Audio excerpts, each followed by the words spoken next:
भूखंडांच्या अतिक्रमणाबाबत आपलं लक्ष वेधू इच्छितो अध्यक्ष महोदय, धुळे शहरातील तत्कालीन नगरपालिकेने टाउन प्लॅनिंग स्कीम 1964 ला भूखंड क्रमांक 57 व 57B या जागेवर काठ म्हणजेच बैलगाडी आणि पोलीस चौकीचे आरक्षण टाकलेले होते।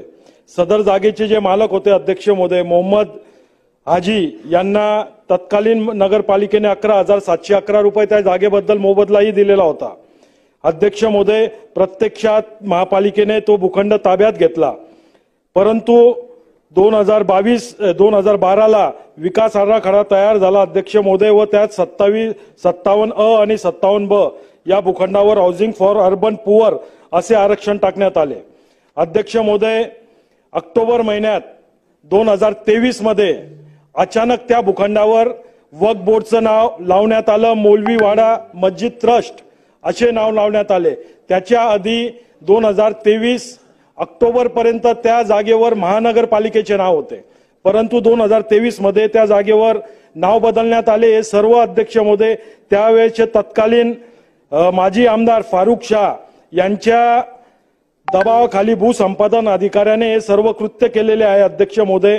आणि त्याच ऑक्टोबर महिन्यात फारुख शाह अनवर यांच्या आईच्या नावाने साबिरा बी शाह यांनी महानगरपालिकेला प्रस्ताव दिला का याच्यातील जवळपास 9,500 स्क्वेअर फूट जागा ही आरक्षण बदलून रहवासाचं आरक्षण करून आम्हाला मिळावी, परंतु महापालिकेने तो प्रस्ताव फेटाळला।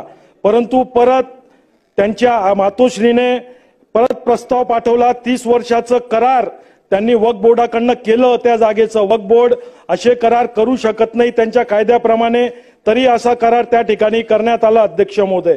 त्याचप्रमाणे अध्यक्ष महोदय, महापालिकेने ठराव क्रमांक 46 दिनांक 25 फेब्रुवारी 2024 ला या सर्व आरक्षण बदल करूनचा ठराव शासनाला पाठवला। माझी आपल्यास विनंती आहे का तो ठराव त्वरित विखंडित व्हावा। ही अध्यक्ष महोदय एकच शेवटचा मुद्दा अध्यक्ष महोदय।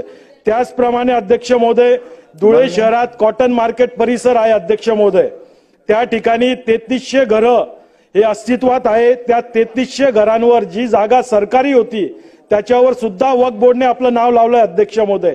ही गंभीर बाब आहे।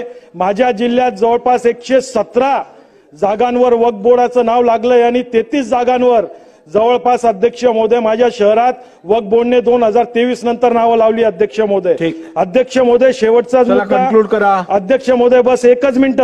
ज्याप्रमाणे 2 दिवसापूर्वी या सभागृहाचे वरिष्ठ सदस्य यांनी सिद्धिविनायक ट्रस्ट मध्ये सर्वसमावेशक असे सदस्य असलं पाहिजे अशी विनंती केली, त्याचप्रमाणे माझी विनंती अध्यक्ष महोदय का महाराष्ट्राचं वक्फ बोर्ड बरखास्त करून त्या ठिकाणी सर्वसमावेशक सदस्य नेमावे अशी आपल्यास विनंती। धन्यवाद अध्यक्ष महोदय।